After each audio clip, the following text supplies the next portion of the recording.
राधे राधे भक्तों, जय श्री राम। ओम नमः शिवाय। बोलिए भोले बाबा की जय। भक्तों, आज इस वीडियो में हम आपको पंडित मिश्रा द्वारा बताए गए कुछ उपाय सुनवाएंगे जिससे आपका कल्याण हो और आपके घर में बरकत आए। तो ये वीडियो आप पूरा देखें और जाने उपाय और अपने घर में खुशियां लेके आए। तो चलिए वीडियो शुरू करते हैं।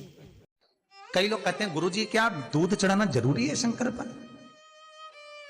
कई लोग कहते हैं गुरुजी क्या दही चढ़ाना जरूरी है शंकर पर? शहद चढ़ाना जरूरी है? घृत चढ़ाना जरूरी है?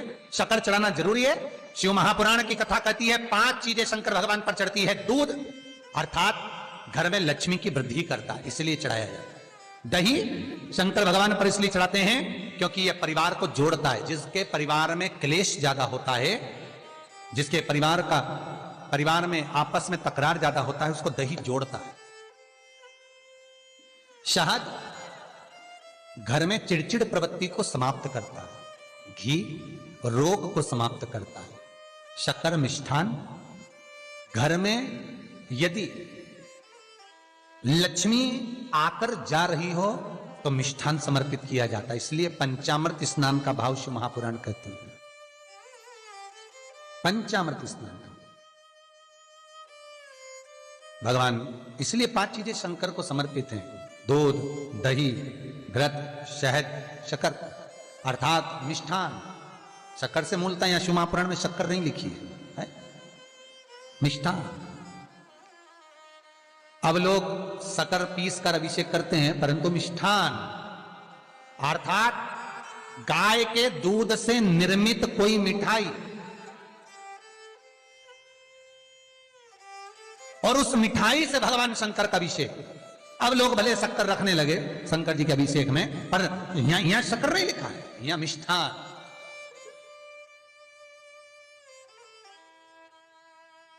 हमारे यहां सहज भाषा में कहते थे उसको खांड अर्थात मीठा। शिव महापुराण की कथा कहती है दर्पण इतना बड़ा ले लो। बंदर वाला अगर दर्पण वाली नहीं तो इतना बड़ा दर्पण लो, हनुमान जी के मंदिर में जाकर, क्योंकि हनुमान शंकर का ही अवतार है। हनुमान जी के मंदिर में जाकर हनुमान जी के उल्टे पांव का थोड़ा सा सिंदूर, चरण का थोड़ा सा सिंदूर एक कागज में लेकर आ जाइए। और हनुमान जी के छोटे भाई, हनुमान जी 6 भाई हैं, उसमें गतिमान, हनुमान जी के छोटे भाई गतिमान का नाम लो और गतिमान का नाम लेकर उस दर्पण पर सिंदूर से त्रिशूल बना दो। सिंदूर से त्रिशूल बनाकर उस दर्पण को घर के बाहर, दर्पण का मुख बाहर की ओर, ऐसे बाहर की ओर मुख कर कर दर्पण को घर के बाहर या दरवाजे पर, बिल्डिंग पर, ऊपर जाली में, फ्रंट में कहीं पर भी उसको लगा दीजिए।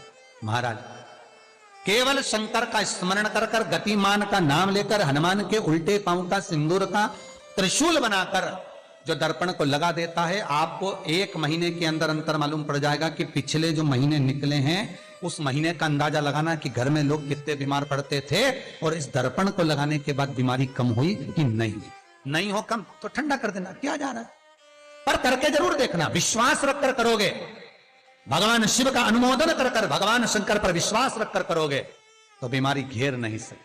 अकाल मृत्यु हो मरे जो काम करे चंडाल का, काल उसका क्या बिगाड़े जो भक्त हो महाकाल का। शंकर की आराधना करने वाला, शिव का स्मरण करने वाला, शिव को निवेदन करने वाला, शिव अर्चना में डूबने वाला, शिव का अनुमोदन करने वाला कभी दुखी नहीं हो सकता। तो शिव महापुराण की कथा कहती है शंकर को जितना जल प्रिय नहीं, शंकर को जितना बेल प्रिय नहीं, शंकर को जितना शमी प्रिय नहीं, शंकर को जितना दूध दही प्रिय नहीं, शंकर को अगर कुछ प्रिय है तो सत्य प्रिय है। सत्यम शिवम सुंदर। इसीलिए हमारे यहां शास्त्र कहता है ब्रह्मा जी केतकी के फूल को लेकर आए, उसने झूठ बोला। ब्रह्मा जी गाय को लेकर आए, शंकर भगवान के सम्मुख में झूठ बोला। ब्रह्मा स्वयं झूठ बोले तो सिर कटा। कर्मनाशा नदी प्रकट हुई। और शिव महापुराण की कथा कहती है शंकर को सत्य प्रिय है अगर झूठ बोला है। इसीलिए शिव महापुराण का स्पष्टीकरण किया जाए, वर्णन किया जाए तो पहले के समय में अदालत नहीं होती थी, पहले के समय में पंचायत नहीं हो सकती थी, पहले के समय में कोई सभाएं नहीं होती थी, पहले के समय में कोई निर्णायक मंडल नहीं होता था, पहले के समय में केवल एक निर्णय होता था। गांव के लोग ले जाकर शंकर के मंदिर में खड़ा कर देते थे और कहते थे उठा गंगा जली, और कहते तूने ऐसा नहीं किया। गंगा जली उठाकर कह दे कि तूने ऐसा नहीं करा। क्यों गंगा जली उठवाते थे? क्योंकि लोगों ने शिव महापुराण सुन रखी थी। शिव महापुराण में श्री वेद व्यास जी वर्णन करते हैं कि शंकर के मंदिर में, शंकर के ओटले पर, शंकर के मंदिर के अंदर, शिव की चौखट पर, शंकर के अनुमोदन में, शिव महापुराण के अंतर्गत शंकर के अनुमोदन में, शिव मंदिर में, शिव चौखट पर अगर कोई भूल से भी झूठ बोल देता है तो उसकी जिंदगी नरक जैसी निकलती है महाराज। इसीलिए कहते तो उठा गंगा जली, और कहते तूने ऐसा नहीं किया। बोल दे। आपके भी जीवन में अगर किसी को कष्ट है, फिर निवेदन करूंगा, मंदिर में अगरबत्ती भले मत लगाओ, मंदिर में दीप भले मत जलाओ, मंदिर में पेड़ा भले मत चढ़ाओ।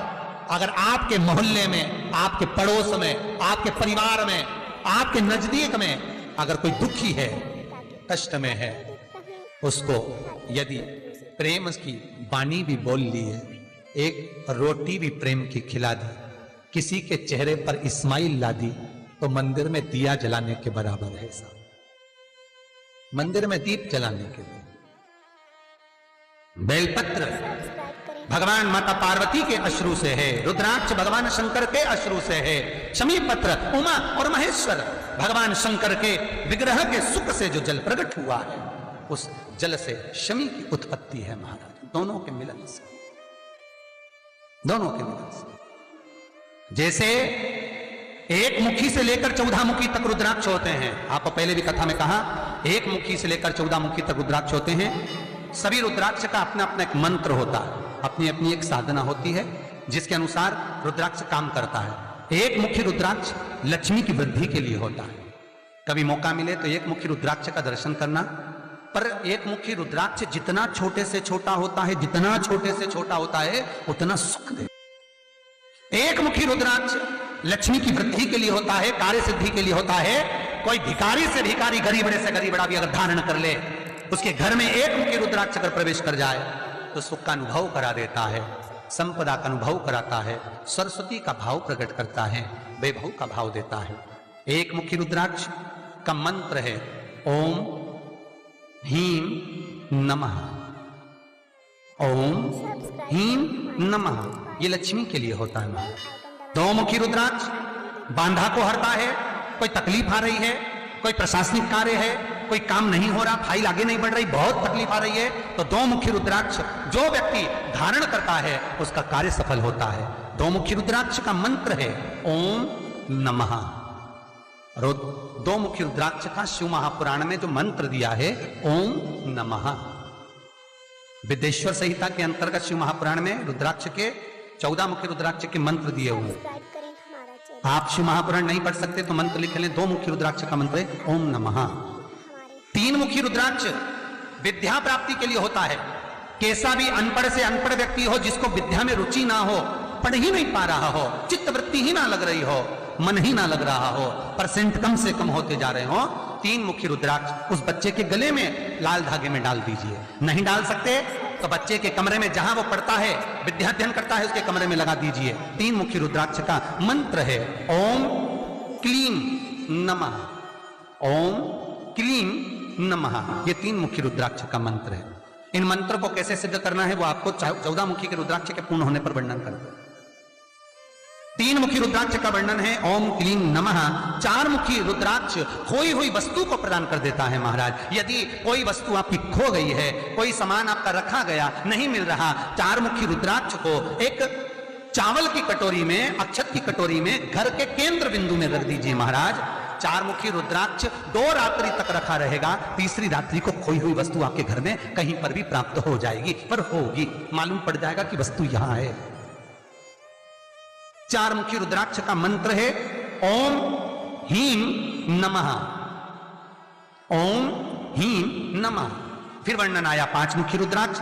ये कार्य में सिद्धि देता है। व्यापार नहीं चल रहा हो, कोई नई दुकान खोली हो, नई फैक्ट्री खोली हो, नया कोई कार्य करने जा रहे हो, नहीं हो रहा है, पैसा लग रहा है पर आवक नहीं हो रही है, तो 5 मुखी रुद्राक्ष फल प्रदान करता है। इसका मंत्र है ओम ह्रीं नमः।